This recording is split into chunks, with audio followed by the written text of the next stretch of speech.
Hello నమస్తే welcome back to my YouTube channel వెసీ Paradise. I am Gajavalli Sai Sahiti.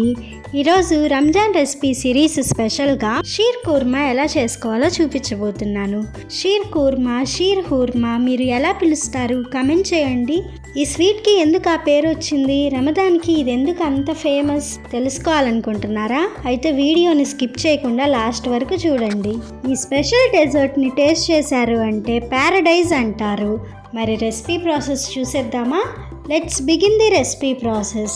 First ఒక bowl కానీ కడాయి కానీ తీసుకొని అందులో 1 టేబుల్ స్పూన్ నెయ్యి యాడ్ చేసుకొని మెల్ట్ అవ్వనివ్వాలి. ఇప్పుడు మనం 1 కప్ సేమియా తీసుకోవాలి. ఇవి మామూలు సేమియా కంటే పొడవుగా సన్నగా ఉంటాయి. పొడవుగా ఉన్న సేమియాని నేను ఇలా బ్రేక్ చేసి కప్లోకి యాడ్ చేసుకున్నాను. మనకి మార్కెట్లో ఈ సేమియా ఈజీగా దొరుకుతాయి. ఇప్పుడు వీటిని మనం నెయ్యిలోకి యాడ్ చేసుకొని ఒక 20 to 30 సెకండ్స్ రోస్ట్ చేసుకోవాలి. ఆల్రెడీ ఈ సేమియా రోస్ట్ చేసే దొరుకుతాయి మనకి, సో ఎక్కువసేపు రోస్ట్ చేయాల్సిన అవసరం లేదు. జస్ట్ కొంచెం కలర్ చేంజ్ అయితే సరిపోతుంది. ఈ ప్రాసెస్ని మీడియం ఫ్లేమ్ మీద చేసుకోండి. ఇలా కలర్ చేంజ్ అయిన సేమియాని పక్కకు తీసుకొని అదే కడాయిలో మరొక 1 టేబుల్ స్పూన్ నెయ్యి యాడ్ చేసుకొని మెల్ట్ అయ్యి బాగా హీట్ అవ్వనివ్వాలి. ఇప్పుడు ఇందులో చాప్ చేసి ఉంచుకున్న 2 టేబుల్ స్పూన్స్ బాదం యాడ్ చేసుకోవాలి. ఈ బాదం ఆల్రెడీ సోక్ చేసి స్కిన్ని పీల్ అవుట్ చేసినవి. తర్వాత 2 టేబుల్ స్పూన్స్ చాప్ చేసి ఉంచుకున్న జీడిపప్పు యాడ్ చేసుకోవాలి. ఇప్పుడు 1 టేబుల్ స్పూన్ తెల్ల ఎండు ద్రాక్ష, 1 టేబుల్ స్పూన్ నల్ల ఎండు ద్రాక్ష, 1 టేబుల్ స్పూన్ చాప్ చేసి ఉంచుకున్న పిస్తా, 1/2 కప్పు చాప్ చేసి ఉంచుకున్న డేట్స్ యాడ్ చేసుకోవాలి. ఈ స్వీట్లో 2 మెయిన్ ఇంగ్రీడియంట్స్ ఉన్నాయి. అందులో ఒకటి ఖర్జూరం. సో దీనినైతే అస్సలు స్కిప్ చేయకండి. ఇప్పుడు డ్రై ఫ్రూట్స్ అన్నిటినీ కూడా బాగా ఫ్రై చేసుకోవాలి. మీ దగ్గర చిరోంజీ నట్స్ ఉంటే ఇదే స్టేజ్లో ఖచ్చితంగా యాడ్ చేసుకోండి. షీర్ కుర్మాకి మంచి టేస్ట్ని ఇస్తుంది. ఇలా ఫ్రై అయిన డ్రై ఫ్రూట్స్ అన్నిటినీ కూడా పక్కకు తీసుకోవాలి. ఇప్పుడు అదే కడాయిలో మనం ఏ కప్తో అయితే సేమియా తీసుకున్నామో సేమ్ అదే కప్ తోటి 5 కప్స్ మిల్క్ యాడ్ చేసుకోవాలి.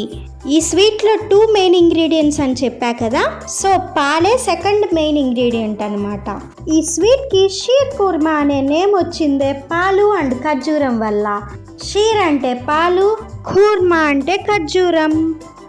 మిల్క్ యాడ్ చేసుకున్న తర్వాత ఒక్కసారి అలా మిక్స్ చేసుకొని లో ఫ్లేమ్ మీద పొంగు రానివ్వాలి. ఇలా పాలు పొంగటం స్టార్ట్ అయిన వెంటనే మరొక్కసారి మిక్స్ చేసుకోవాలి. ఇప్పుడు ఫ్రై చేసి పక్కన పెట్టుకున్న డ్రై ఫ్రూట్స్ అన్నిటినీ కూడా యాడ్ చేసుకోవాలి. ఇన్ కేస్ మీకు గార్నిష్ కోసం కావాలనుకుంటే కొంచెం పక్కన పెట్టుకోండి. ఇప్పుడు మధ్య మధ్యలో మిక్స్ చేసుకుంటూ 15 మినిట్స్ లో ఫ్లేమ్ మీద వదిలేయాలి. ఇలా చేయటం వల్ల డ్రై ఫ్రూట్స్ ఫ్లేవర్ మొత్తం కూడా పాలకి పడుతుంది. దానివల్ల షీర్ కుర్మాకి ఒక స్పెషల్ టేస్ట్ వస్తుంది. ఈ స్పెషల్ రెసిపీ ఒక పర్షియన్ డెజర్ట్. పర్షియా కంట్రీలో దీనిని చేయటం మొదలుపెట్టారు. ఒకప్పుడు పర్షియా అనేవాళ్ళు, కానీ ఇప్పుడు ఆ కంట్రీ పేరే ఇరాన్గా మారిపోయింది. సో ఇప్పుడు ఇది ఒక ఇరానియన్ డెజర్ట్ అన్నమాట. లో ఫ్లేమ్ మీద 1/2 గంట ఇలాగ పాలు డ్రై ఫ్రూట్స్ బాయిల్ అయిన తర్వాత ఇందులో 1/2 కప్పు షుగర్ యాడ్ చేసుకొని ఒక్కసారి మిక్స్ చేసుకోవాలి. ఇప్పుడు ఇందులో ముందుగానే రోస్ట్ చేసి ఉంచుకున్న సేమియాని యాడ్ చేసుకొని ఒక్కసారి మిక్స్ చేసుకొని లో ఫ్లేమ్ మీద 10 మినిట్స్ మధ్య మధ్యలో కలుపుకుంటూ వదిలేయాలి. సో రమదాన్కి ఎందుకు ఇదంత స్పెషల్ డెజర్ట్ అయిందో తెలుసా?